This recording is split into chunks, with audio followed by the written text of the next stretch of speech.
Informasi lainnya saudara, harga cabai di Pasar Wamanggu, Kabupaten Merauke, Papua Selatan kembali naik hingga mencapai Rp90.000 per kilogram. Kenaikan harga cabai di Pasar Wamanggu ini dipicu oleh terbatasnya stok dari petani dan kondisi cuaca yang sering turun hujan. Sebelumnya, cabai rawit dijual dengan harga Rp70.000 hingga Rp80.000 per kilogram. Kini naik mencapai Rp90.000 per kilogram.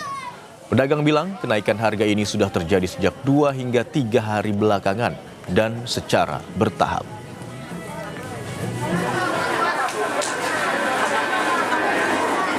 Lalu 2 hari 3 hari ini naik terus. Naiknya itu bertahap. 5.000, 10.000, 5.000. Karena stok nggak ada. Maksudnya barangnya nggak terlalu banyak. Kalau banyak ya pasti turun lagi. Merauke kan begitu, kalau stoknya kurang, naik pasti melonjak. Ya bisa jadi karena cuaca juga. Karena kemarin hujan terus rusak.